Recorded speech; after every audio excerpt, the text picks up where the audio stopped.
Hello प्यारे दोस्तों, स्वागत है आपका इंटरव्यू क्लासेस में। बात करेंगे अपने वार्षिक परीक्षा 2024 क्लास 9th के लिए मोस्ट इम्पोर्टेंट डायग्राम के बारे में, जो आपसे एग्जाम में पूछे जा सकते हैं। ठीक है ना, ये बहुत इंपॉर्टेंट है, इनको आपको अच्छे से तैयार कर लेना है ये, और नाम भी आपको आना चाहिए। नामांकित चित्र पूरा आपसे पूछा जाएगा। ठीक है, तो आपसे सबसे पहला जो बनता है वो अपने हैं बोर ने जो अपनी कक्षाएं दी थी, कक्षक बताए थे, उनका डायग्राम। ठीक है, जिसमें सबसे बीच में आपको नाभिक इस प्रकार से बनाना है, जिसमें अपने प्रोटॉन और न्यूट्रॉन होते हैं। इसमें बीच में कौन होता है? प्रोटॉन, जिसमें पॉजिटिव चार्ज होता है, और कौन होता है? अपना न्यूट्रॉन। ठीक है ना, ये ध्यान रखना, जिस पे कोई चार्ज या कोई आवेश नहीं होता है। ठीक है, और इसके बाहर ये जो पहली कक्षा है इसका नाम रखा गया के, दूसरी का नाम, दूसरे कक्षक का नाम रखा गया एल।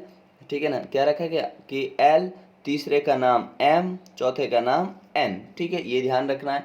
और इसमें इलेक्ट्रॉन कितने आ सकते हैं? तो के कक्षक में इलेक्ट्रॉन, एल में इलेक्ट्रॉन कितने बड़े से आ सकते हैं? तो उसके लिए सूत्र है अपने पास 2n²। ठीक है, ये भी आपको ध्यान रखना है। किसी भी कक्षक में अधिकतम इलेक्ट्रॉनों की जो संख्या है वो होती है 2n²। जैसे कि अपनी ये पहली कक्षा है ना, तो यहाँ पे के, तो 2n², इसमें n की जगह हम क्या लिख देंगे? यहाँ पे 1 है ना, तो 1 लिख देंगे। तो 2 और 1 का स्क्वायर, एक का स्क्वायर एक ही होता है, और 2 से गुणा कर लेंगे 2। तो पहली कक्षा में इलेक्ट्रॉन आ सकते हैं 2। सीधा सवाल भी आपसे पूछ सकते हैं इस प्रकार का। ठीक है, अगर हमसे पूछ ले कि m कक्षक में अधिकतम इलेक्ट्रॉनों की संख्या कितनी है, या तो सीधा क्वेश्चन पूछेंगे कि कक्षकों की संख्या अधिकतम कितनी भरी जा सकती है, तो 2n²। और बोल दिया जाए m कक्षक में कितने इलेक्ट्रॉन आएंगे, तो देखिए हमने लिखा 2n²। अब n की जगह हम कितना लिख देंगे? ये तीसरे नंबर पे हम 3 लिख देंगे, तो 3 का स्क्वायर और आगे 2 से गुणा, तो 2 इंटू, और 3 का स्क्वायर होता है 9। तो कितने इलेक्ट्रॉन आ सकते हैं? 18 इलेक्ट्रॉन आ सकते हैं। तो ये भी ध्यान रखिएगा। ठीक है, अगला क्वेश्चन देखते हैं जो आपसे पूछा जा सकता है। आपसे किसी भी परमाणु जो आपके अणु है, जैसे hydrogen, helium, lithium, beryllium, boron, carbon, इसमें आपको आरेख चित्र इनका पूछ सकते हैं कि इलेक्ट्रॉनों का व्यवस्था आरेख दिखाइए।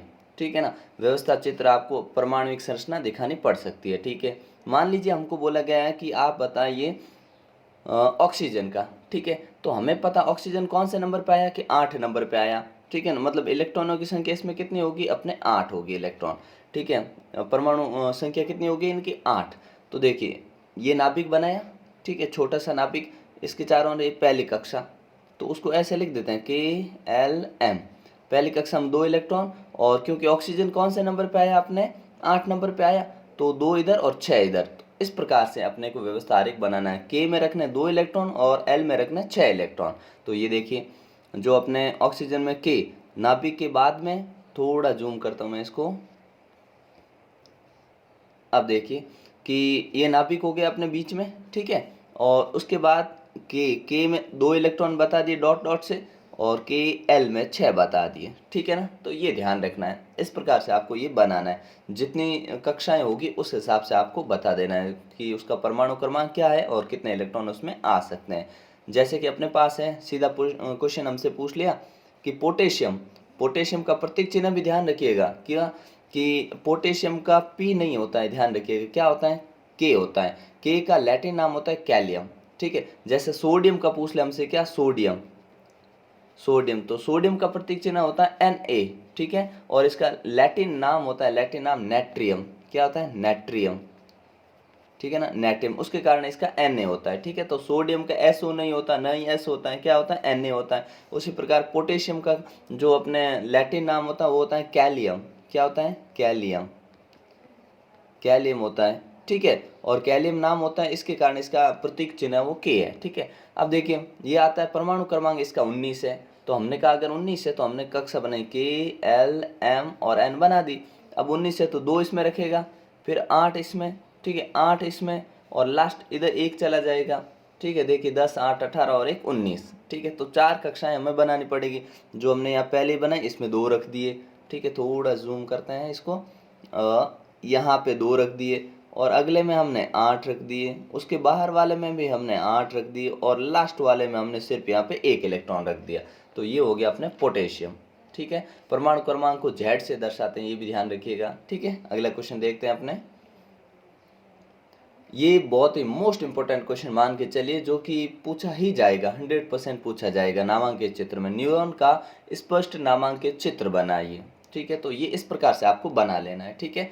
और आपके जितने भी सब्जेक्ट हैं उन सभी के ओरिजिनल जो पेपर है आपको यहाँ वीडियो के डिस्क्रिप्शन में प्लेलिस्ट मिलेगी सभी सब्जेक्ट की, ठीक है। और उनके पेपर्स आपको वहाँ पे मिल जाएंगे, सोल्यूशन मिल जाएंगे, साइंस का पेपर वहाँ अपलोडेड है, आपके काफ़ी वहाँ से पेपर पैटर्न पता लगेगा, मोस्ट इंपॉर्टेंट क्वेश्चन उनमें से पता लग जाएंगे। और इस वीडियो के बाद में यहाँ पे प्लेलिस्ट में आपको अपने साइंस के जितने भी मोस्ट इंपॉर्टेंट क्वेश्चन है वो भी आपको यहाँ पर मिल जाएंगे, ठीक है ना। तो चैनल पे नए हो तो सब्सक्राइब ज़रूर कर लीजिएगा, ठीक है। अब ये न्यूरॉन, ये बहुत इंपॉर्टेंट है, इसको तो आपको बहुत ही अच्छे से तरीके से तैयार कर लेना क्योंकि आपके एग्जाम में ये तो पूछा ही जाएगा, ठीक है। उसके बाद में न्यूरॉन में इनके नामांकित चित्र के लिए आपको नाम सारे पता होने चाहिए। जैसे ये बीच वाला आपने केंद्रक है, ये द्रुमिका होती है किनारे पे, ठीक है। और यहाँ पे तंत्रिकाक्ष जो खांच बनी होती है तंत्रिकाक्ष है, ये अपने अंतिम सिरा है तंत्रिका का, ठीक है। और बीच में वो जो द्रव्य भरा होता है उसे कोशिका काय कहा जाता है, ठीक है। तो आपको ये डायग्राम 2 बार प्रैक्टिस करिएगा और ये जो 5 नाम है ये भी आपको ध्यान रखने हैं, ठीक है। उसके बाद में अगर पूछा जाए तो हमसे जो पेशी उत्तक होते हैं कितने प्रकार के होते हैं, ये तो क्वेश्चन इंपॉर्टेंट हम डिस्कस करेंगे, आपको यहाँ पे मिल जाएंगे नीचे सारे, ठीक है। लेकिन अपने को डायग्राम भी पूछा जा सकता है, तो आपको ये एक रेखित पेशी का डायग्राम, ठीक है।